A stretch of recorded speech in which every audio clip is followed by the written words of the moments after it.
Shalom Ubracha. Et voilà nos commentaires sur la Parashat Hashavua, n'est-ce pas? Et surtout le Shabbat Hagadol, dans le contexte de la Corona. Alors, Shabbat Hagadol, pourquoi ça s'appelle Shabbat Hagadol?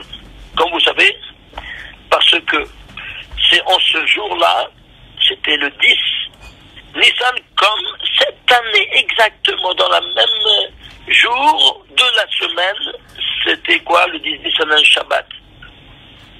Et donc Shabbat Hagadol, pourquoi? Parce que le Créateur, il a donné un ordre à Moshe Rabbeinu que chaque Ben Israël, que chaque famille prenne un C. C'est-à-dire quoi? Un C, un agneau. Et pourquoi? De le prendre le 10 et le garder prisonnier, attaché au pied de votre lit pendant 3 jours. Et pourquoi ça? Parce que malheureusement, pendant ce temps qu'ils étaient, les 210 ans, évidemment qu'ils ont pris des habitudes des Arabes, des Égyptiens, et parmi les mauvaises habitudes, il y avait d'adorer le C, que c'est un idole, comme vous savez. Alors maintenant, qu'est-ce que Dieu leur commande? Vous voulez que je vous sauve? Eh bien, vous devez faire l'acte contraire. À savoir, prenez maintenant des Égyptiens, ce C, et vous le prenez prisonnier 3 jours. Et pourquoi prisonnier 3 jours? Vous vous rendez compte, chaque famille a un C. Et c'est quoi chaque famille a un C? Tu as ici 600 000, eh bien 600 000 familles étaient là-bas, tu vois, une chorale de 600 000 agneaux qui hurlaient, viens me sauver, parce que je suis prisonnier. Et qui? C'était l'idole des Égyptiens. Alors, vous serez sur la menace d'être exterminé. Jour et nuit, vous ne pouvez pas dormir. Mais sachez que moi je suis ici pour vous sauver. Et ça, c'est l'épreuve que vous ne croyez pas à cette idole-là. Alors, ça c'est votre tikkun, l'acte contraire. Alors, pendant 3 jours, voilà donc comment ils étaient sous cette menace. Le 4e jour, vous allez le prendre, vous allez à la place centrale de Mitzrayim. Et vous allez l'égorger devant les yeux de tous les Égyptiens. C'est-à-dire quoi? C'est tout comme si tu prenais ici une Madonna ou une croix et tu vas à la pièce pierre du Vatican, dans la grande place, devant le pape, et tac, tu le casses tu le emiettes dans cette grande place. Voilà ce que je fais de ton idole. Tu te rends compte? Mais là, tu seras lapidé sur le champ. Ils sont ici, ils ont été égorgés. Tu vas égorger notre Dieu. Alors voilà jusqu'où ça va l'épreuve. C'est pas terminé. Tu vas retirer le sang, ne pas le jeter. Tu le gardes de côté. Et puis qu'est-ce que tu fais? Tu vas faire barbecue. Tu vas tourner autour du feu cet agneau qui soit rôti. Et après, vous allez le dévorer entier, c'est-à-dire manger, c'est le dévorer en entier. Devant les yeux des Égyptiens. Tu t'imagines, ils dévorent notre Dieu. Regarde jusqu'où ça va, cette épreuve. C'est pas terminé. Vous devez continuer cette épreuve jusqu'au 15. Le 15, tu vas prendre le lendemain. C'est le 15. Et le 15 décembre, tu prends le sang et tu vas en faire une peinture sur chaque poteau du portail de ta maison, de la tente que c'était à l'époque. Ouais, eh bien, vous allez en faire une peinture. Et pourquoi? Parce que le sang crie vengeance, comme vous savez. C'est le zénith de cette épreuve. Restez dedans, ne sortez pas, et moi je passe, et je ferai Shfatim de tous les Berorot, comme vous savez, la dernière des 10 plaies. Voilà donc l'épreuve qui a été commandée au béni Israël pour être sauvé.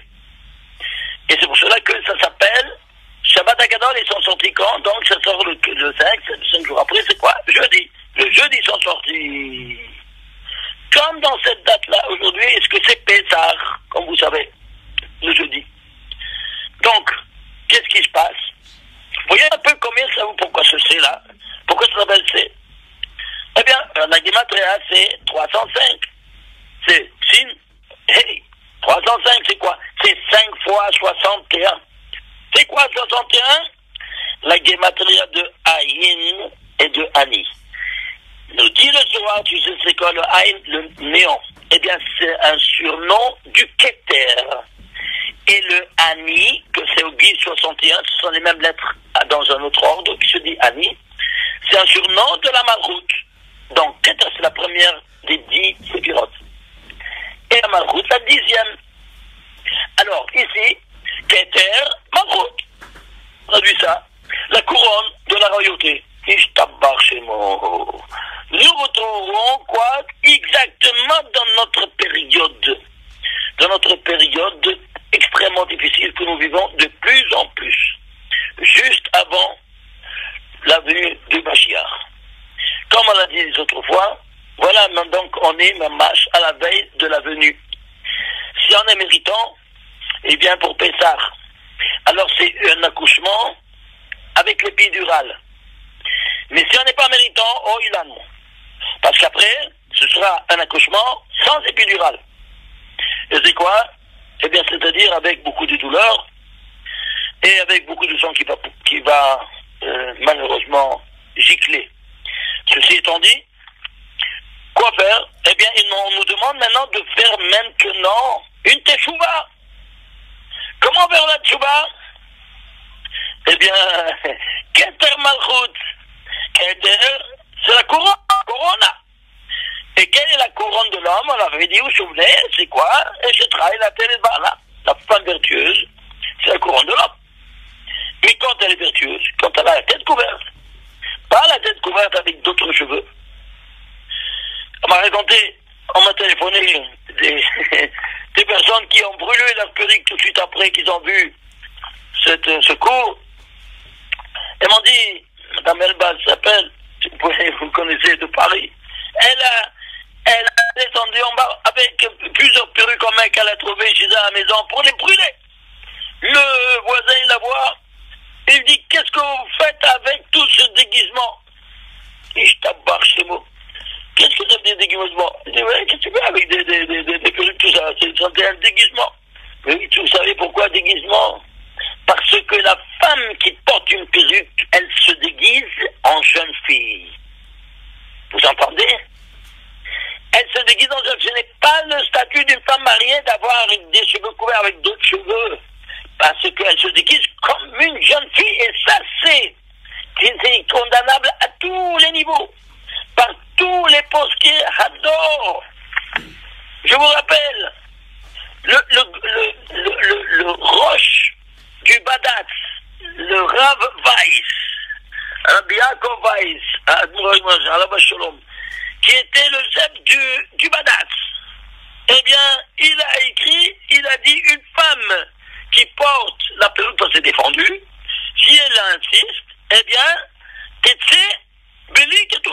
c'est-à-dire on lui donne le guet sans aucune indemnité.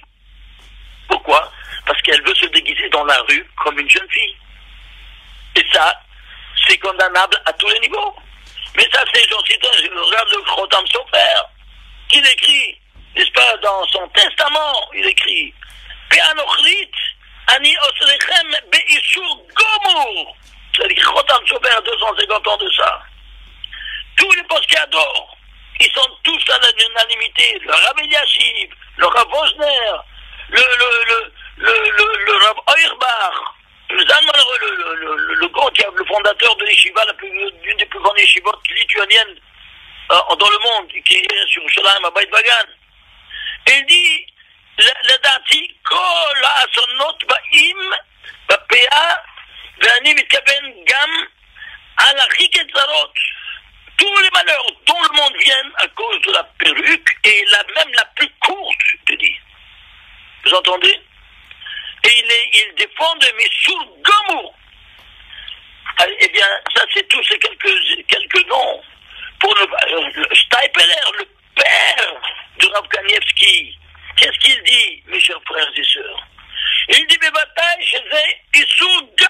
Je suis en train de vous lire ici les livres, les passages des livres où ils ont écrit ces choses-là.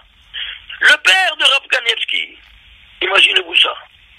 Alors, mais qui est la personne qui peut permettre le port de quelque chose, d'une perruque, que c'est Issour de Oraïta, qui on va dire, il apporte 250 parce qu'il y a dans Ashkenaz, tous à l'unanimité contre le port de la perruque. Alors qui c'est celui qui veut permettre ça? Il y a on m'a dit qu'il y a des Dayanim, des rabbins, qui ont entendu mon discours. Ils ont dit c'est scandaleux que de faire le rapport entre la perruque et la corona et de ce qu'on est en train de passer avec cette épreuve. Ah bon? C'est scandaleux? Ah, c'est pas scandaleux. Ce que toi tu dis que c'est permis. Et bien plus encore, celui-là qui a dit ça, il a été entendu, il a été dire que quoi? Que comment ça s'appelle?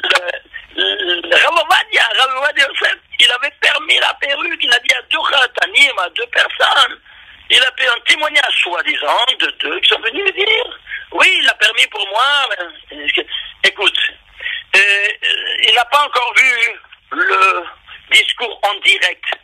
Ça c'est Kilish Lishi. Tu sais ce que c'est Kilish Lishi?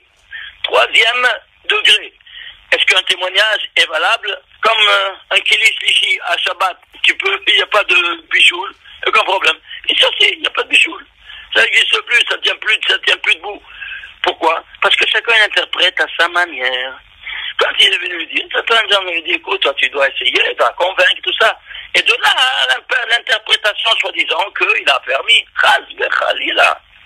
Heureusement que j'ai apporté à l'appui un film du Rav même, du Rav, on va dire, chef à la Shalom, comment se met en colère contre celui qui est venu lui demander un permis pareil.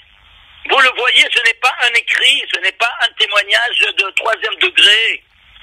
C'est en direct que vous pouvez le voir. Rentrez dans la semaine passée, comment ils ont transmis ce témoignage-là, accompagné de tous les autres témoignages, de Rav Eliashiv, Rav Vosner, Rav Vosbrodron.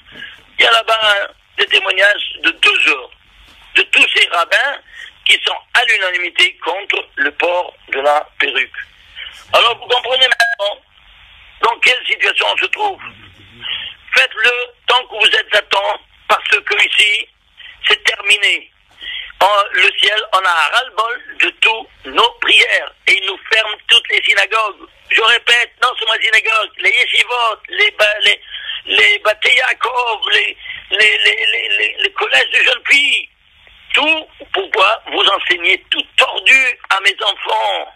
Même pas le CDR, tu vas passer avec ta grand-père et ta grand-mère. Pourquoi? Pour que tu ne puisses pas voir cette grand-mère-là qu'elle a une perruque. Tu te rends compte de ça? Vous ne pensez pas à ces détails-là. Eh bien, ce sont les détails qui sont les plus importants à nos jours. Vous voyez maintenant, ils ont enfermé Bnei-Brak. Elle est maintenant close, terminée. On n'a jamais vu ça dans l'histoire. 210 000 habitants. Sur les 210 000 habitants, ils sont à nos jours, quelques 70 000, il y a un tiers qui sont déjà contaminés par ce virus de mort. Et c'est pour ça qu'ils ont dit, on ne veut pas que ça se dilate dans le reste du pays dans cette proportion. Allez, ils ont enfermé, encerclé la ville. On n'a jamais vu entendu ça. Pourquoi? Parce que c'est la capitale de la perruque. Tous là-bas, ils sont perruqués. Eh bien, ça, c'est la réponse du ciel. Ça y est, c'est terminé. Les jeux sont faits, rien ne va plus. Brooklyn, écoutez les nouvelles. Regardez ce qui se passe. C'est une catastrophe, une hécatombe. Regardez les noms, tous qui meurent, tous des grands chefs de communautés et de synagogues, des rochers yeshivot. Qu'est-ce que vous voulez que je vous dise? Il y a une seule solution pour avoir le vaccin contre cet ange de mort. De quoi donc? Brûlez immédiatement votre défendu de garder à la maison. C'est Doré Shechinami Panab, comme ça dit Rabbi Shimon Bar Yochai dans Parashat Nassau, page 125b. Allez voir. Qui est plus grand que le Rabbi Ovadia? Qui est plus grand que le Rabbi Shimon Bar Yochai? Franchement, le Durali Yabe Yashiv, que vous avez connu, pour les Ashkenazim, je parle, et le Rav Posner, le Rav Shvodron, je comprends pas, le Khazonish. Alors, mes chers amis, faites, puisqu'on est dans le Shabbat Teshuvah, Shabbat Agadol, pourquoi Shabbat Agadol? Parce que la Teshuvah, c'est la chose la plus grande au ciel.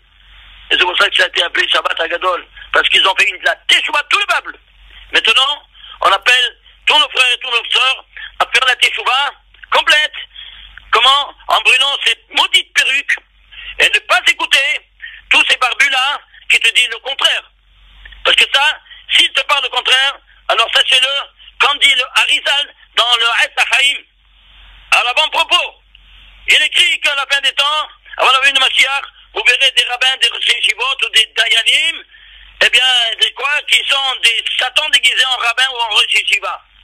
Alors faites attention à comment ils parlent. Une fois qu'ils disent qu'ils vont contre les poscadors, qui c'est rabbins de campagne, ou c'est yeshivot de Katsou, ou bien c'est de campagne, eh bien, alors là, vous pourrez comprendre maintenant où est la vérité. De toute façon, le Créateur, il envoie maintenant une armée. Il a envoyé maintenant en action, c'est son armée à lui, invisible. Et maintenant, c'est pour ça, pas pour rien qu'on a dit l'autre fois, Corona, 19 et tout ça, on a déjà donné l'explication l'autre fois, c'est pas le cas de retourner. Allez revoir là-bas pour vous rafraîchir la mémoire. On espère, Bezrat Hashem, qu'il a cet accouchement de Keter Malchut, de la couronne de la royauté divine, qui finalement se dévoilera. Grâce à quoi? Grâce à notre chouva, qu'on fera en brûlant toutes ces maudites perruques qui empêchent sa venue. Shabbat Shalom, Umevorach, et Bezorot Tovot. Amen, Kenny Ratson.